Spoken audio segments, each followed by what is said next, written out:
Welcome to YouMeWe Amplified Podcast. I'm really excited about the guest today, Amina Mohamed, the founder of Camera for Girls. Because in a world where the voices of women and girls often go unheard, one social entrepreneur is using the art of photography to not only amplify their stories, but to also provide them with the tools and skills needed to create sustainable change. Camera for Girls, a vibrant initiative founded by Amina Mohamed, aims at empowering women and girls in Uganda and beyond by teaching them photography, journalism, and business skills. This unique approach not only provides economic empowerment, which you know I'm a fan, but also aspires to challenge social norms, breaks the chains of poverty, and advocates for gender equality. Let's dive in to the inspiration of Amina Mohamed.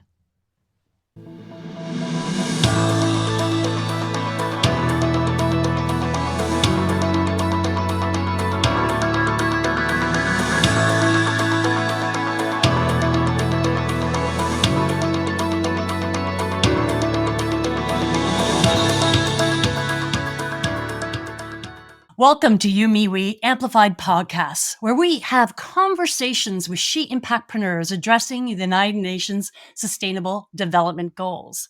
These entrepreneurs are transforming where we live and work with sustainable social solutions. Each episode has actionable insights into what, why, where, and how to make a social impact to empower you, your organization, and ultimately the community. Hello, I'm Suzanne F. Stevens, an international speaker, author, she impactpreneur, community builder, and a multi-award winning social entrepreneur, and your host at YouMeWe Amplified Podcast. I'm so excited for today. We are going to have a conversation with Amina Mohamed, founder of Cameras for Girls. Cameras for Girls teaches photography and business skills to women and girls in Amina's home country of Uganda. Oh, I love Uganda. She provides a camera and a curriculum for girls and women who want to become journalists and photographers in the male-dominated media industry. Their mission extends beyond the economic empowerment. They aspire to break the chains of poverty, amplify their voices, and champion a bold agenda for women's empowerment and gender equality. Yes, a woman after my own heart. Welcome, Amina, to the show. Thank you so much for that lovely introduction. Lovely to be here. Well, it's so good to see you, meet you, hear about Cameras for Girls, because as a professional photographer, someone who lives in Canada but contributes to Ugandan girls, I was fascinated with your story. So tell us, what's the catalyst for Camera for Girls in the first place?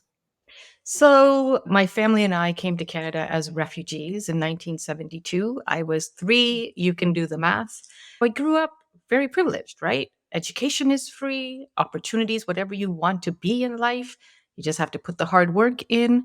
And women, men, doesn't matter. You can reach that goal. And upon my first trip back home in 2007 to discover our roots and all the stories that I'd been told as a child about growing up in Uganda, I wanted to see it for myself. I was working in the film and television industry. I was working in documentary, and I thought, perfect way to go back and document a story about the Indians who were returning after being exiled by then President Idi Amin in 72. But what I saw, other than debilitating poverty, was that women and girls were not given opportunities like I was. And it shamed me. And I recognized how I had failed in taking advantage of those opportunities in education.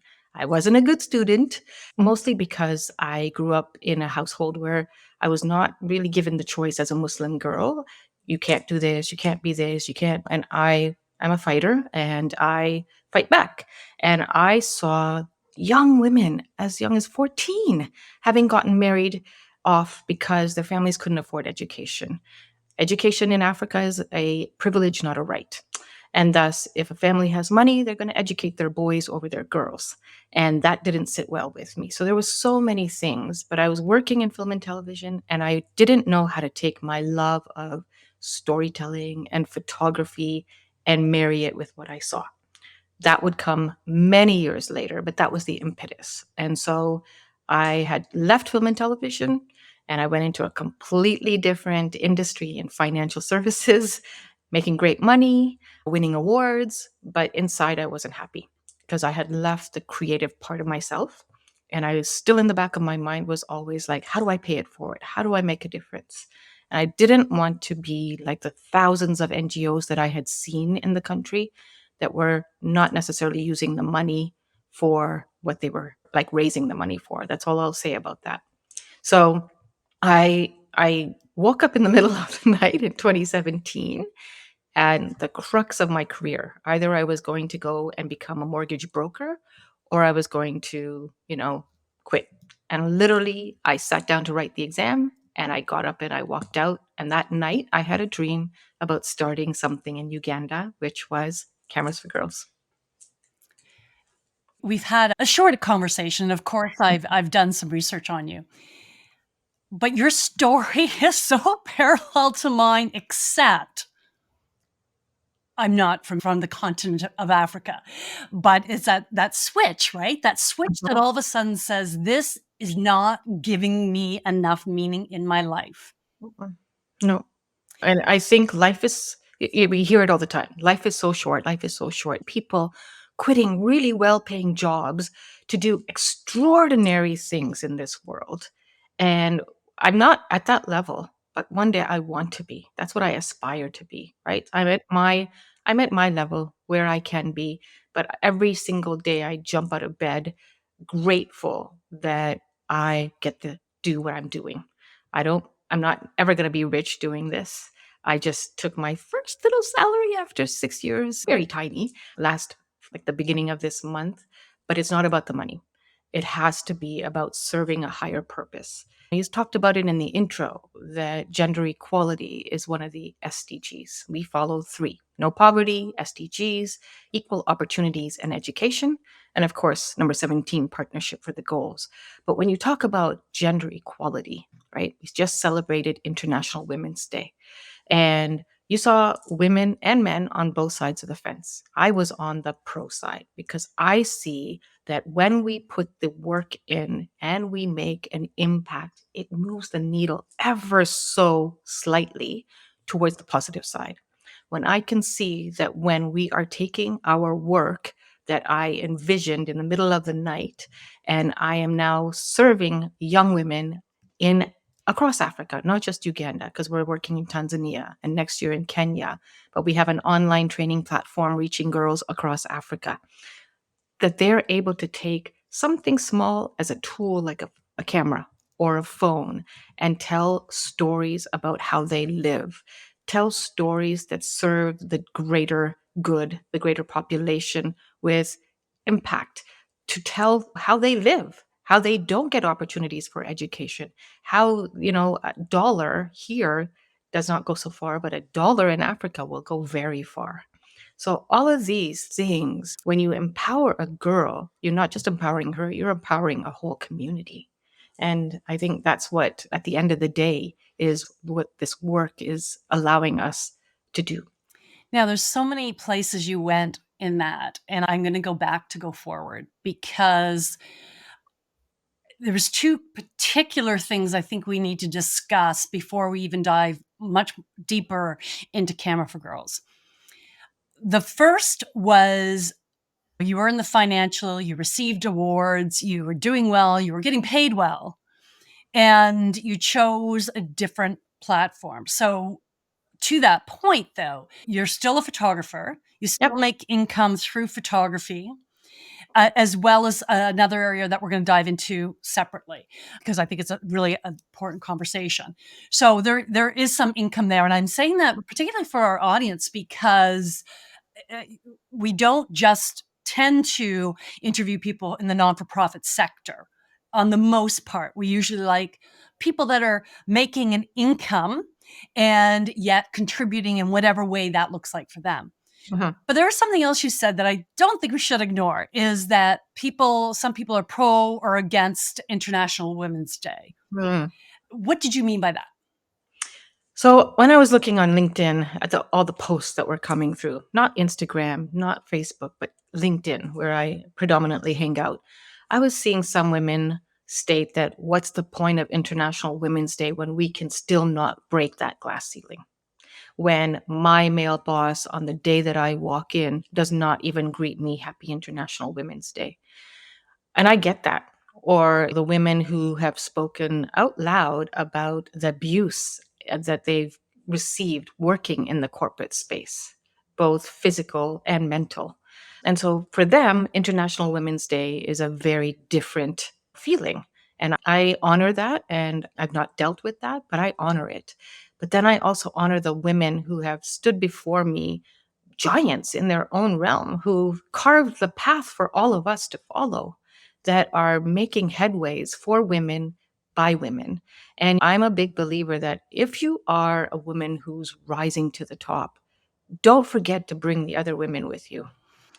Don't forget that by rising together, it's not competition, it's success, it's meeting that target for gender equality. But when we think, oh, I've risen to the top, I better keep that woman who's coming up close behind me at bay, you're living in a mindset of scarcity, not abundance. And there's a huge difference, right? And I Yeah. live in a world of abundance because I want to see everybody on an equal playing field. I might talk about gender equality in our work, but it doesn't mean that I'm holding men accountable for that and saying, oh, no, it's only for women. I might choose a woman to lead and educate beside me because I want to raise her up, not because I don't believe that men are equally capable. So I'm very clear on that. Yeah, and I appreciate your comment on that. And what's interesting, a couple things on that is, a girlfriend of mine, who's in the corporate world, we just had this conversation, and I challenged her contribution to uplifting other women in the corporate world, and Mhm. she admitted that it was never her priority. I had to work hard to get there. So why wouldn't they? And I'm like, okay, we need to switch this. Now, something happened in the last week because the lights went on. Mm. And she shared with me and a couple of her girlfriends that this new awakening that she had by dialoguing with us or others and her circumstance and realizing it is still a patriarchy. Yeah. My comment was the only way that changes is by you. You may be the trailblazer, but if you don't bring anybody else up in the process, then you've just wasted your time, Yep. because ultimately that's change. But I also want to just address, because you may or may not know, but I think you do know, and you are polite enough not to say it. In complete transparency, I am so for International Women's Day. Let's be very clear. Yep. However, I challenged International Women's Day and women organizations that don't pay women on International Women's Day, with the Yep. goal of women to empower other women for free. And the most effective way to give people a leg up, which is exactly what you are doing, Yep. is providing them a pathway to create income so they can be sustainable long term, which Absolutely. leads us right back to cameras for girls. Yes. Which leads to my next question, is the fact that 74% of the women and girls that have went through your program in Uganda, and at least, have full-time jobs in journalism and photography and More than communication. 75%, Now actually. 75. Woohoo! You need to Yeah. update that website. Yeah. No, that's fabulous. That is fabulous. Now, do you do anything in your program to set the foundation for the employment process? Let's hit the pause button for these messages. And we are back. Let's delve in. Yeah, it's something we're advocating for all the time. So I'll give you an example. When I go Uganda, Tanzania, Kenya, and this might piss some people off. I'm not afraid of going there. Um, I reach out to women's media associations. That's my first stop. Hey, help us advocate for more women in the media space, better pay, eradicate sexual harassment. Let's work together, build our resources together, and do something. I've been with two women's associations. The first one wanted to charge me an exorbitant rate just to partner with me. The second one did a conference with me, did not show up. The people that I targeted, which were media houses to show up, did not show up. They put bums in the seats, charged me a lot, and did not live up to their promises. So I think when it comes to the media women's associations in these countries, they have to stand behind their mandate. If they're going to say that we're going to support women to get into media, we're going to do all of these different trainings, it doesn't have to be about your bottom line. It has to be about building up women's autonomy and opportunities. That's number one.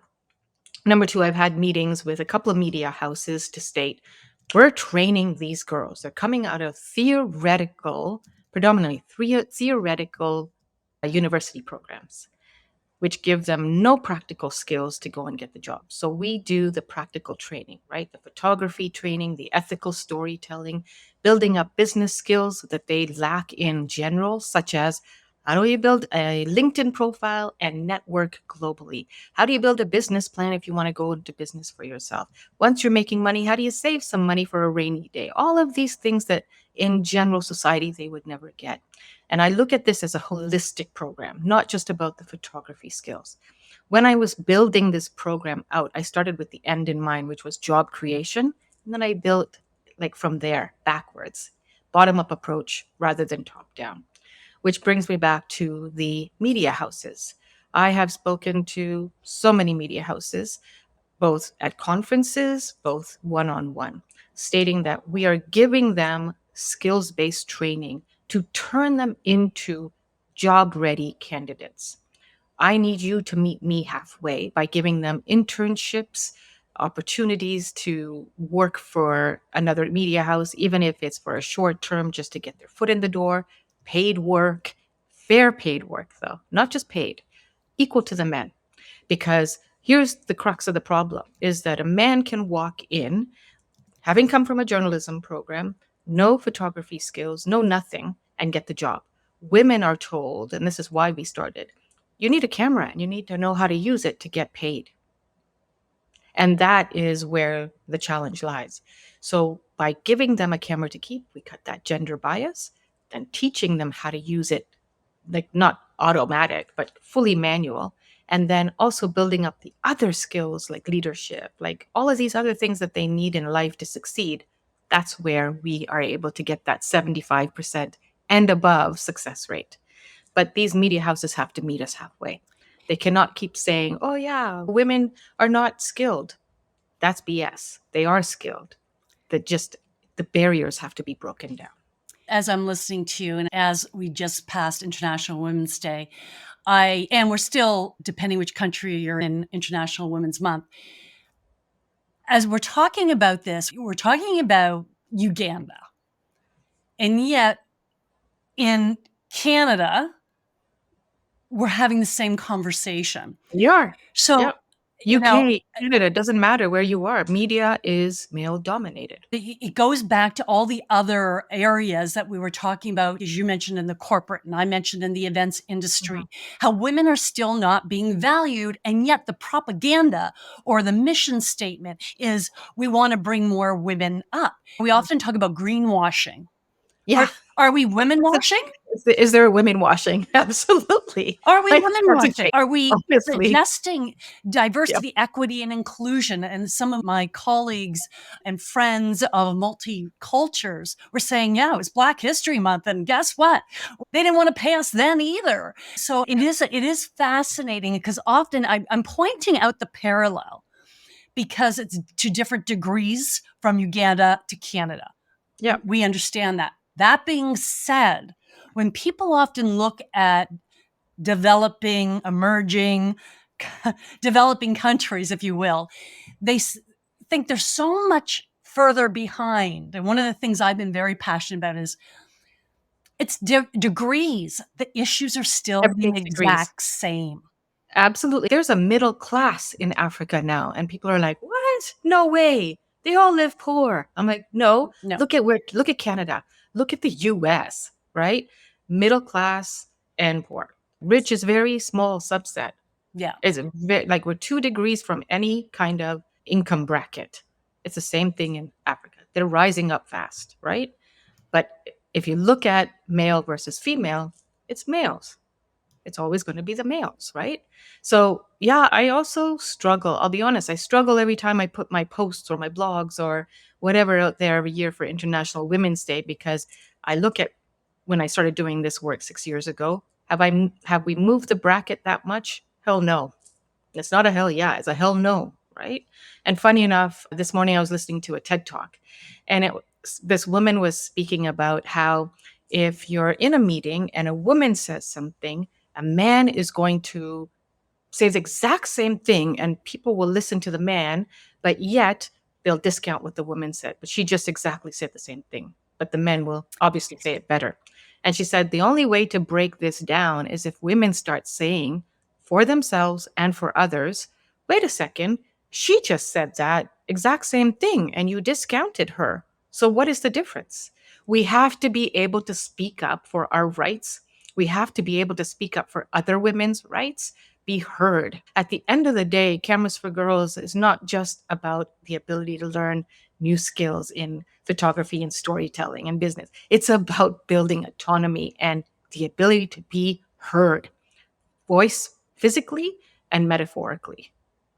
You know, Yeah. that's a big thing. And when my girls can come in the first day in this workshop that we hold to start off our year-long curriculum, and they can't even look me in the eye, and a year later they're able to voice their opinion, say no to systemic harassment, quit the job because they weren't getting paid and they're going to look for a better opportunity, that's success.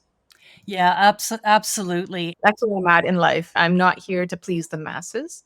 I'm here to serve the greater good. And my greater good is by doing this work because the only way to make a difference is to raise those voices. So let's talk about internship. I'd be curious what your perspective is, because particularly because you're trying to get these girls and women into internships so that they can. I'm more trying to get them into paid work, but sometimes internship is the only way. Okay. And that's what I wanted to talk to you about. It's an avenue for abuse. Honestly, I've been there. It really is. This is one of the things I'm trying to discourage in the West for internships without pay. Yep. Because it does not level the playing field for the underrepresented, marginalized, or vulnerable peoples, because a lot of them can't, they're paying for school or they can't afford it, which kind of leads to, do you charge these girls or women to participate?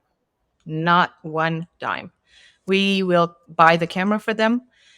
During the 4-day workshop, we even pay for transportation back and forth because some people will say to me, my donors will say sometimes, 5,000 shillings, that's less than $1.50. And I'm like, you can afford $1.50, but if a girl is living very, on like lower than the poverty level, how can she afford $1.50 to get back and forth over 4 days? We feed them. Even during the year, we supplement their travel and data costs to make it easier. I mean, now we do this on a trust basis, right? Mhm. If a girl says to me, I've got a job and I can pay for it, she's going to pay for it. But if she's still in school or she comes from a family that's not supporting her, we're going to do that to cut the barriers down because they're already dealing with enough barriers. And we're all also now able to support women in refugee settlements. We're bringing on other organizations who have women and girls who want to learn. Because I built this online training platform, I can offer that all for free. So it sounds like your pricing model is on a sliding scale. No, for the program itself, everything is covered.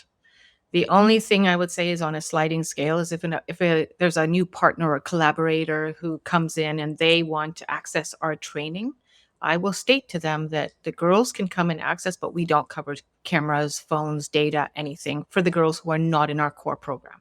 There's a huge difference. There's the core program, and then I can offer, because I built this online training platform, to others, because I'm a big believer in expanding community, supporting community regardless of what your circumstances, to learn and come up. If education was free around the world, it was not a privilege but a right, my God, we would be living in a different world. We really would. Does everybody show up? They show up because they sign a contract. Okay. I won't say that I'm not chasing the girls on a monthly basis for their monthly assignments or their biweekly photos. For those, people say, but you only got a 75% success rate. Well, I'll say the other 25% either quit because it was got too hard for them, because this is a demanding program. It's all about success metrics and getting girls into jobs, or because they got a job and they find that they can't manage both, or they're just not motivated. And then they have to turn in their camera, but they can still stay involved in the training aspect of it. They just lose their camera, because I'm not here to hand out free cameras. No. And right? Or because that's the draw. Oh my God, I get a free camera. Yeah, but you have to work for it. Well, You know? yeah, and that's where I was going with that, because in working with a lot of women in the developing country, we've had some really great dialogue in even my evolution of when I started my foundation. I wanted people to do something to demonstrate their commitment, or somebody else will get the scholarship in my case. But I say to them all the time, you got an opportunity here that so many girls want. Don't squander it. How do you vet who actually gets Yeah. into the program? So we work with university partners. In Uganda, it's Makerere University and Uganda Christian University. In Tanzania, it's University of Dar es Salaam. And we recruit girls who are either in the last year of studies or have graduated but have not been able to find work because of that gender-based barrier of not knowing photography or owning a camera. So through them, we have a application process with essays, and they have to go through a lot of hoops to get chosen. Once they get chosen, then it's only me. So at this point, I have not done one-on-one interviews before they enter the program. But going forward, I will start that process, because now I've brought on some advisors that can help me with that. Because reading about what the program is all about and what their requirements are to participate and to keep that camera and all that is one thing. But for some, they just don't get it in the written form. So by interviewing them, then I can say, on paper, she looks great, but otherwise not so great. Or on paper, she wasn't great, but oh my God, she's going to be fantastic. We're going to do that for our upcoming Train the Trainer program, because a lot more benefits to them that they're going to get while building out a more sustainable program in Uganda. Now, that's what I was going to. Are you partnering with people in Uganda as okay, great. So Absolutely, because it's a sustainability issue, is that we don't want to be just another NGO or a nonprofit or a charity that comes in with that foreigner attitude of, hey, we're coming in as the white savior, or in my case, the brown savior. No, we want to build a long-term sustainable program that other organizations will take over while we oversee. Because we'll always own the program, but we can't be everywhere all the time. So bringing up partnerships like Media Initiative Challenge or Uganda Press Photo Awards or other organizations that are there doing the great work allows them to also benefit, be more sustainable, and it's country centric, right? Allowing me then to build out other countries, other programs. Yeah, I love that. I love that, because ultimately, if they own it, then they'll advocate for it. Yeah. And gives you an Yep. opportunity to expand and influence and impact more people. Teams are all volunteers in Uganda and Tanzania, but while they're volunteers, I still pay for one of my volunteers' mothers just got previously sick. So they couldn't pay for the hospital bills. I pay for that, right? Because I want them to recognize the value that I see in them for being on our team. So they're family. They're not just volunteers. And then eventually when we build, we're looking at registering in either Uganda or Kenya. They would be on the short list for being country directors. Okay. Fabulous. Where do you get the cameras from? So we do a huge outreach to the community. We had Canon for a short while as a sponsor. However, they never gave us cameras for the girls. They just gave us support in terms of spreading awareness or whatever. We are in talks with Canon Africa, but it's been a slow process, and I can't wait for partners. I have to move. So maybe next year if they don't come fast enough for this year. But what we do is we fundraise a lot. And so we ask the community large, do you have used cameras that are not using? Do you have electronics that are sitting in your cupboard or going to the landfill? We'll take them. We sell them. And then if they're in Canada, we give them a tax receipt for the in kind value. And we do a lot of this. And so far, I think in 3 years, we've raised close to 18,000 just on that, which offsets our camera costs every year. Our camera cost, depending on the price of the camera at the time, is anywhere between $6,000 to $10,000 for 15 cameras. So it's a major part of that budget for the year-long training. And then of course we do a lot of fundraising by writing grants or fundraising events or trying to get monthly donors, one-time donors, whatever it is. What's been your most successful fundraising type Mm. event?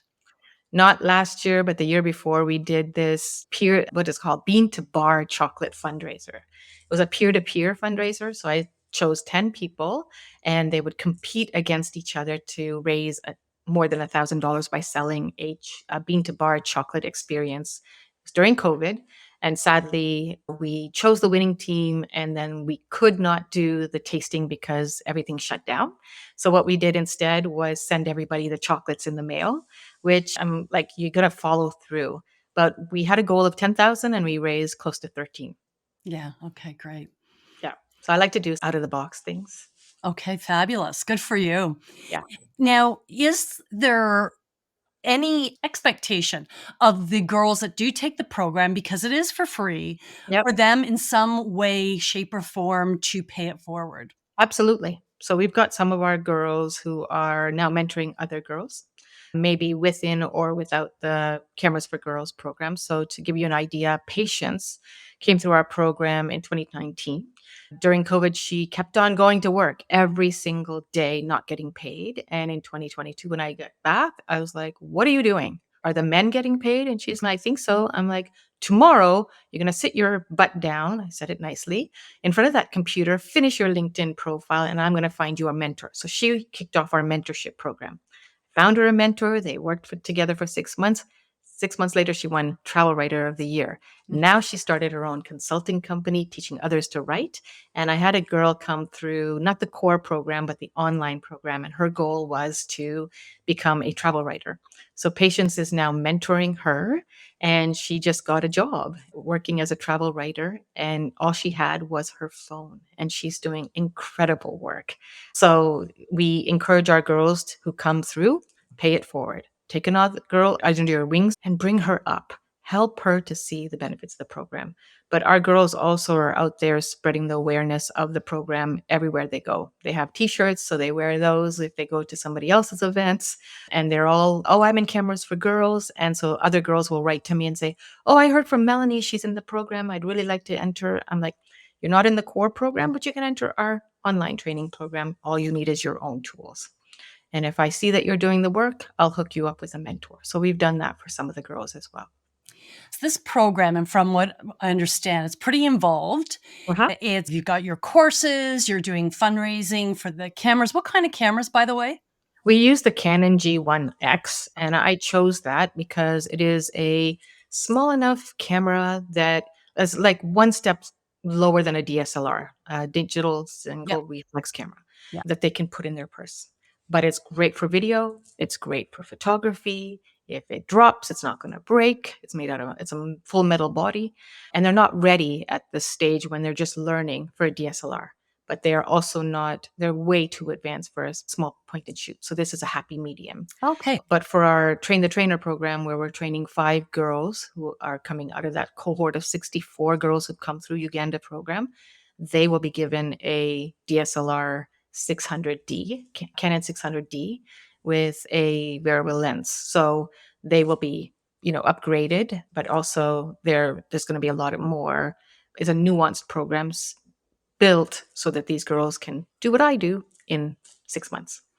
Yeah. I'm an icon girl. I'm a Fuji girl. You're either this or you're that, right? Yeah. Going back to that, there is so much involved Mhm. with your project and this nonprofit, which it is. It's Cameras for Girls is a nonprofit. It's actually a registered charity, so there's a huge difference. Okay. Nonprofits cannot issue tax receipts, Right. but charities can. So we're a registered charity. And that I know, tax receipts, absolutely. So that, which is great. So somewhere along the way, Mhm. as you mentioned early on, you received a little bit of income for running this, but that is not feeding you. You No. also are a photographer. Mhm. And so how do you manage your photography, your education of storytelling, which I'll ask more about in a moment, and also this charity? How do you manage all that I and don't are sleep. able to feed your family? I'm sorry, what did you I don't sleep. Yeah. I'm very choosy about the projects I take now. I used to do headshots and I used to do branded photography sessions and what have you. Predominantly, I earn my money by teaching other organizations about ethical photography and informed consent. And this came out of this work because I used to lead photo tours through another brand that I used to own called Triple F Photo Tours. I closed that down after COVID, actually not this past January 2022, because I was doing both. I was doing cameras for girls and I was leading photo tours and I was burnt out and neither was growing. And so I made the decision to close that down and focus 100% on this. But then I also saw an avenue to take what I was doing and segment it into ethical photography and informed consent.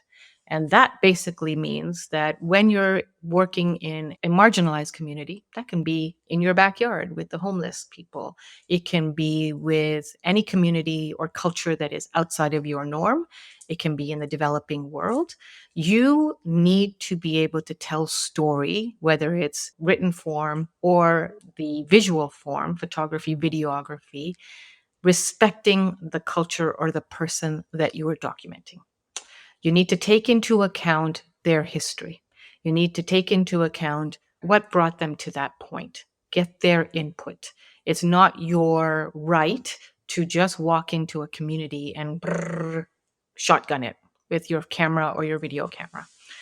It's not your right to go into that community just because you're a photographer and say, "Oh, well, I have the right to be here. I paid huge money to be here and I have that right." No, you don't.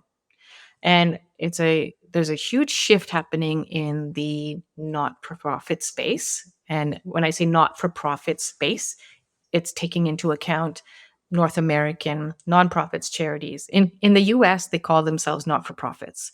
In Canada, we have two Canadian registered charity or not-for-profit. So or nonprofit rather, gets very confusing. Either way, regardless of whether you're in that space or you're outside of that space, when you're working with a marginalized community, you need to ask that person for permission. This is what I'm going to be doing with your photos. This is who I work with. This is why we want to take your photo. And they have the right to say no or ask you for further information of, well, where's my photo going to be seen? How are you documenting me? No, nobody wants to see those images anymore of the child sitting on a dirt floor in Ethiopia. It could be anywhere. Flies buzzing around, snot running down, half naked. They don't want to see it. It's not impactful to donors anymore, doesn't move the needle, and it's not respectful to that child or his mother, to that story. You don't know what brought that child there. You haven't taken the time to learn about that previous story to make a decision of how you should tell the present story. And then when it comes to ethical or informed consent, that means that you are not just shoving a consent form in somebody's face and saying, sign here.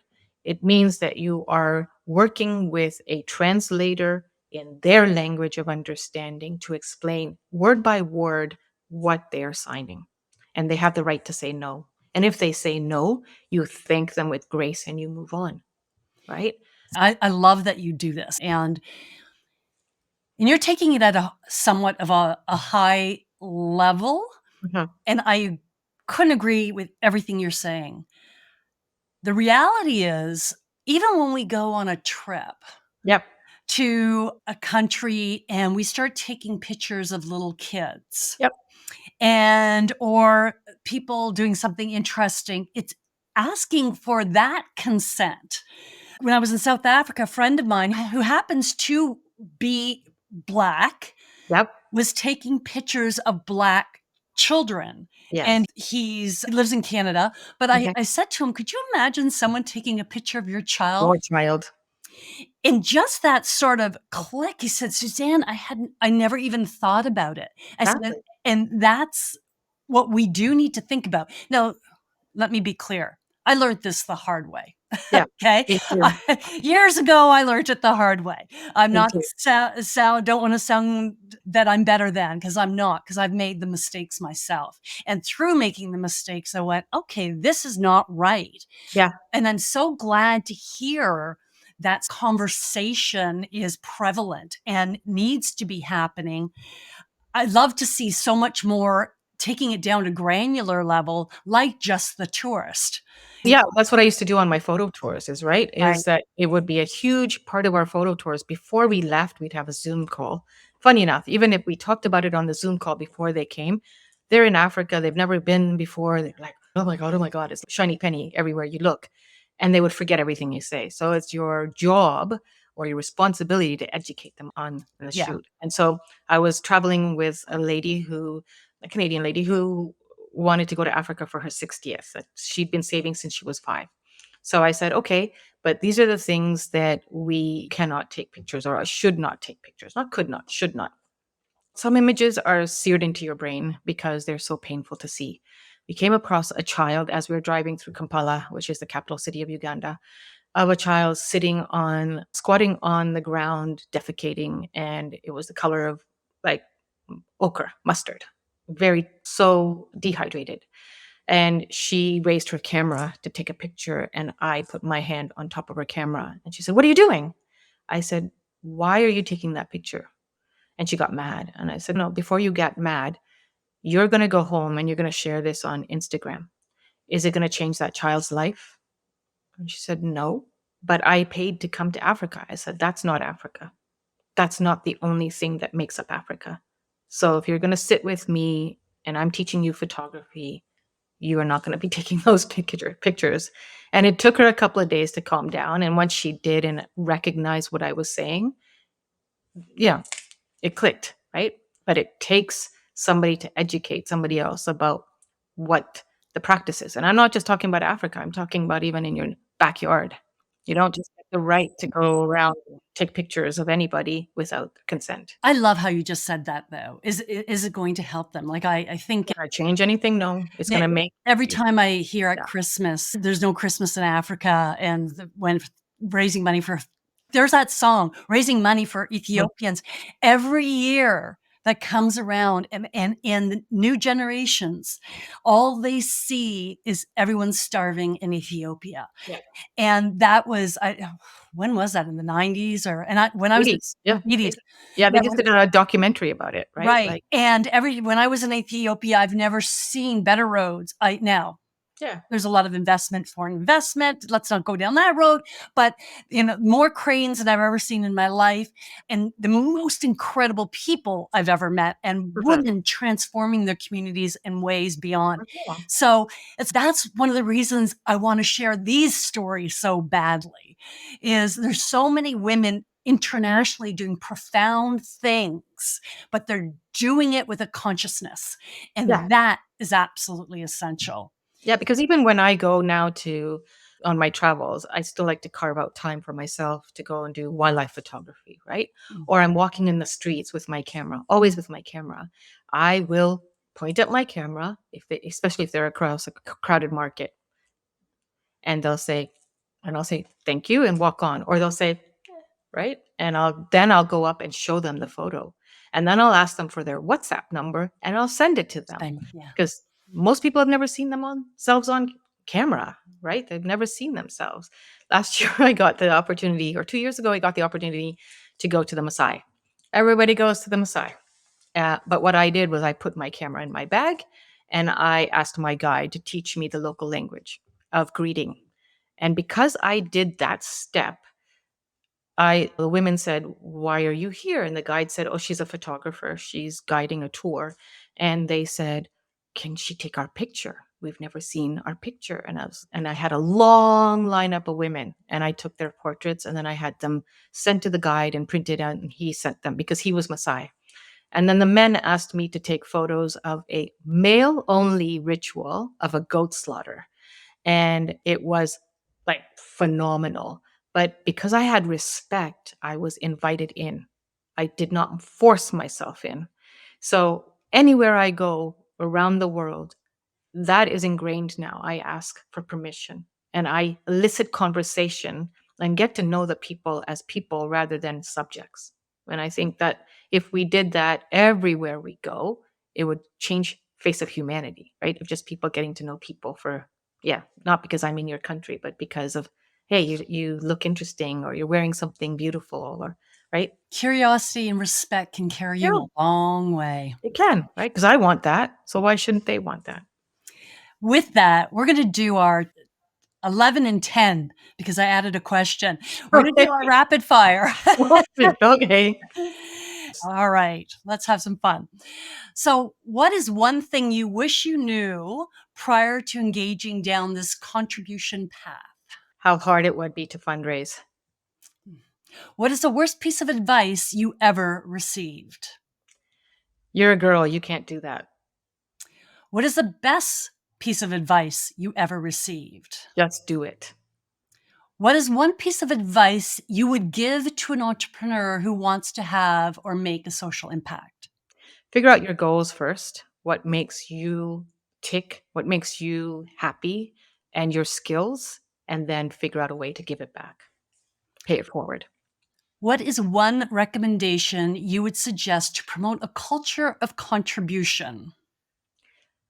Think about how you can make a difference, even if it is $1 or something you have, like a skill set, and pay it forward to a charity like Cameras for Girls. We're always looking for people to come and teach what they know, and just do it, because when you can pay it forward, it makes you feel more abundant and you attract abundance. I don't know if you have any children. I do. And do you have a daughter? I have one girl, 16, yes. Okay, let's put her back to being 10 years old because it's a very informative time in our lives. So, if your daughter was 10 years old today, Mhm. what is one piece of advice you would give to her? I would tell her, never allow anybody to tell her that she's not good enough, What advice do you wish you received? that I'm enough. What is one thing you had to do that made you uncomfortable, but if you didn't do it, you wouldn't have had the desired impact on your social initiative? Just not just only coming up with the idea, but actually acting on it. If I had never acted on it due to feeling of, oh, I can't do this, or I'm not good enough, or I'm not the person to do this, I would not be where I am today. Right? You just got to do it against all odds. Do it against the feeling inside that tells you you're not good enough, because you are. You are good enough. Who's your greatest female influence in your life? Oh my God, there's so many. First one that comes to mind is Oprah Winfrey. And She why? rose against all odds. She came from poverty, she came from abuse, and she rose to do some pretty incredible things. What 3 values do you live by? Empathy, curiosity.